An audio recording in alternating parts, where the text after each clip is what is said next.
Hello everyone. So today's video is on self-awareness and self-management. One of my viewers requested me, sir, please make a video on this. So I thought I will not delay it and I will make this video. So let us first understand what is self-awareness. Self-awareness होती क्या है और आपके जो self description जो साइक test में आप लिखते हो वो आपकी सेल्फ अवेयरनेस ही है. How much you are aware about yourself. तो आपको कैसे पता पड़ता है कि how much you are aware about yourself? अपने पेरेंट्स, टीचर्स, फ्रेंड्स के ओपिनियन से और आपकी अपनी ओपिनियन से कि आप अपने बारे में क्या समझते हो. सो टेक्निकल लैंग्वेज में self awareness is the ability to focus on yourself. आप अपने ऊपर फोकस करो, मैं क्या हूँ और मेरे अंदर क्या स्ट्रेंथ्स हैं, क्या वीकनेसेस हैं, क्या मैं कर सकता हूँ, क्या मैं नहीं कर सकता हूँ, क्या मेरी कमजोरियाँ हैं. You should focus on your thoughts, feelings and emotions and align with your inner self. Inner self क्या होता है? एक जिसको आप अंतर्मन कहते हो, अंतरात्मा कहते हो, एक जो कॉन्शियस कीपर आपका होता है, सही और गलत आपको बताता है. एक 500 रुपये का नोट पड़ा है या एक वॉलेट पड़ा है जिसमें बहुत सारे रुपए हैं. एक मन आपका कहता है कि उठा ले, कोई नहीं देख रहा, काम आएगा.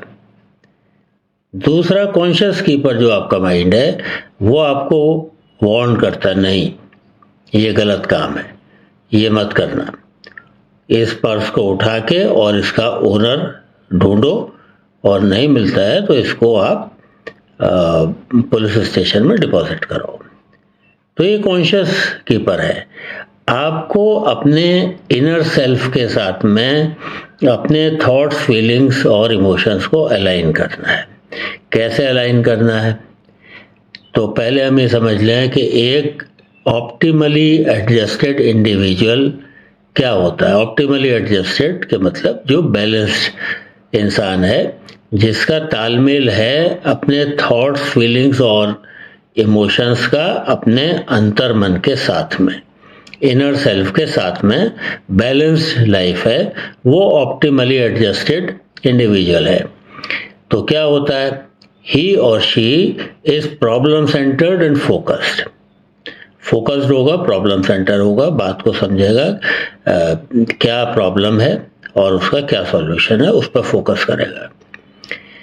ही shoulders high degree of responsibility. जिम्मेदारियां उठाएगा, एडिशनल रेस्पॉन्सिबिलिटी लेगा, जिम्मेदारियां लेगा, जिम्मेदारियों से भागेगा नहीं. और रोज़ाना में घर की छोटी छोटी जिम्मेदारियां, मैंने पिछली वीडियो में बताया था, घर की छोटी छोटी जिम्मेदारियां, जो भी काम होते हैं जो आपके मदर कर रहे हैं, फादर कर रहे हैं या एल्डर ब्रदर सिस्टर कर रहे हैं, आप उनको जिम्मेदारियों को लेना शुरू करो. आप ये सोचते रहोगे या घर में लोग कहते रहेंगे नहीं पढ़ाई पे ध्यान दो, बाकी छोड़ दो, तो वो फिर आपकी आदत जिम्मेदारियां उठाने की ख़त्म हो जाएगी.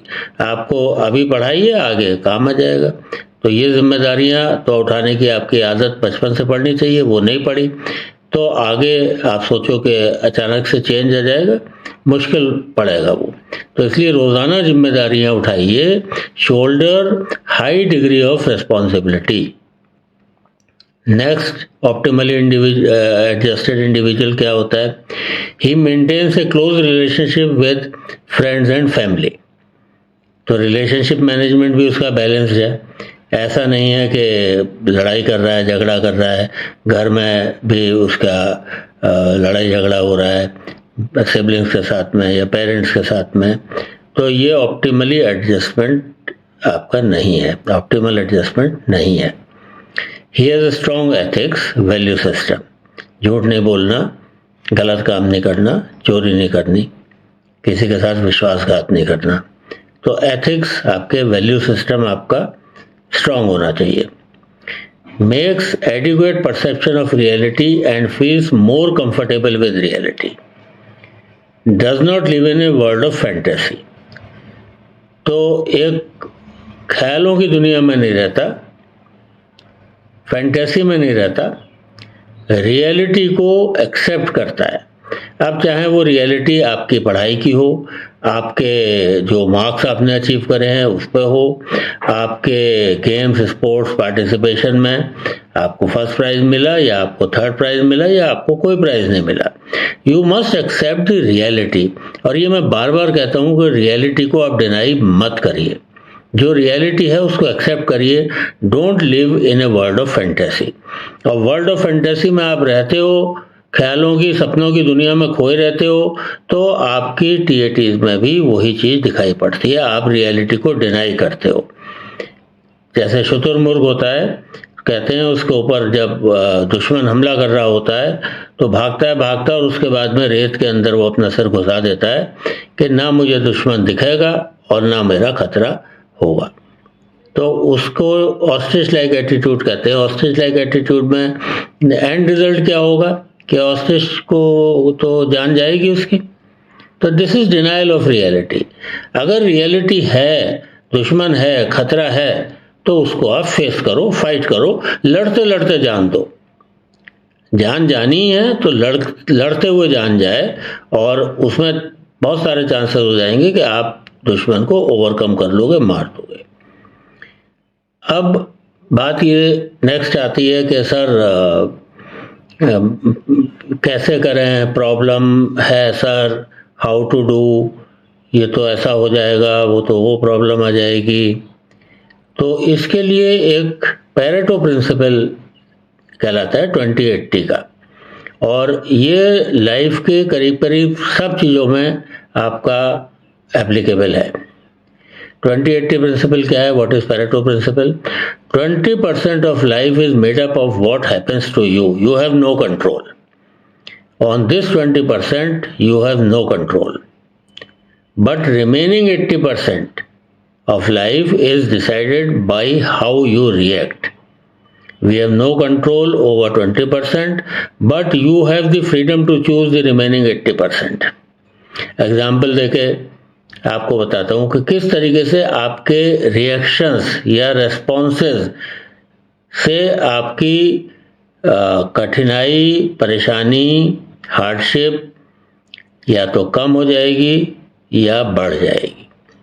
तो ये आपका डिसीजन है, ये फ्रीडम टू चूज आपके हाथ में है, और हर किसी के पास ये फ्रीडम टू चूज होती है।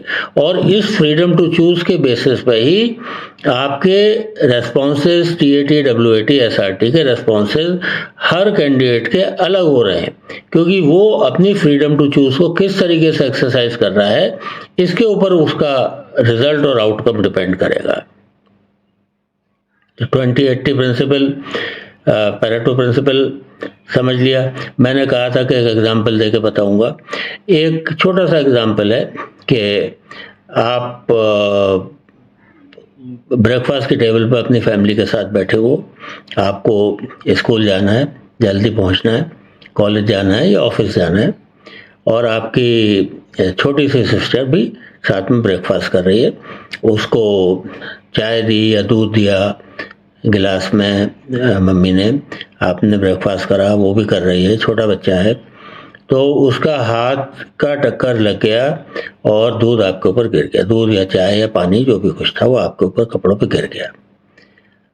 अब इसके ऊपर you have no control, this comes under 20%, you have no control, it happened, it was an accident, it was a mishap. How you react और how you respond to this situation comes under 80%, you have full control, you have got your freedom to choose your response.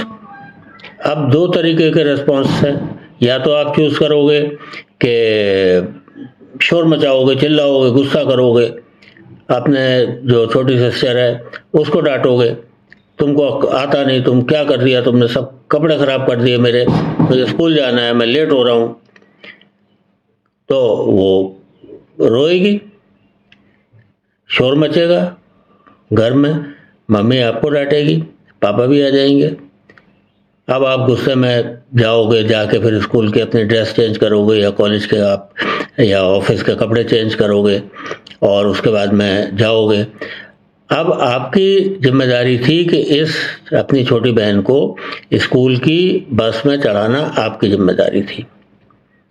तो आप आए और उसके बाद में जब तक ये सब आपने काम करा और चिल्लाए और गुस्सा करा, और उसके बाद में आप उसको लेके गए, वो भी जिद में आ गई, गुस्से में आ गई, खूब रो रही है, उसको छुपाने में 5 मिनट टाइम लगा। उसके बाद में जब आप उसको छोड़ने गए, पता पड़ा स्कूल की बस निकल गई। अब आप आए अपने, जैसे भी आप जा रहे हो, स्कूटर, बाइक या ऑटो से, अब आप गए उसको स्कूल छोड़ के आए, छोड़ने गए, पता पड़ा आप लेट हो गए, स्कूल ने अलाउ नहीं करा उसको लेने के लिए। अब आप फिर वापस आए, उसको घर पे छोड़ा, आपकी मम्मी को भी ऑफिस जाना है, पापा को भी ऑफिस जाना है, क्या करोगे? और आपको जो अपने काम से जाना था वो काम तो आपका छूट ही गया, कॉलेज है या ऑफिस है, वो जहाँ तो लेट हो ही गए अब आप। तो ये आपके रिस्पॉन्स ने पोजीशन को, सिचुएशन को स्पॉइल कर दिया। और यहीं पर दूसरा रिस्पॉन्स आपका होता कि अच्छा ठीक है, चलो ध्यान से रखा करो, थोड़ा ध्यान से देखा करो, देखो सब कपड़े खराब हो गए, आप जल्दी से जाके कपड़े चेंज कर लेते, इसको स्कूल की बस पर छोड़ देते, अपने काम से आप चले जाते, कूल माइंड से आपका काम हो जाता। तो ये एक एग्जांपल देके मैं बता रहा हूँ कि ये पैरेटो प्रिंसिपल में जो 20% things are on which you have no control, 80% you have full control, और उस 80% को आप खुद बर्बाद कर देते हो, गलत डिसीजन लेके, गलत रिस्पॉन्स लेके। इस बात को समझो कि आप अपने इनर सेल्फ से अलाइन करो, माइंड को कूल रखो, बैलेंस्ड डिसीजन लो, क्या करा जा सकता है इस सिचुएशन में, व्हाट इज बेस्ट पॉसिबल, जो हो गया वो हो गया। बहुत तेज धूप निकल रही है, बहुत तेज 45 डिग्री टेम्परेचर है, क्या करोगे? सूरज पे पानी डाल दोगे, ठंडा हो जाएगा। आप अम्ब्रेला ले लो, कैप लगा लो।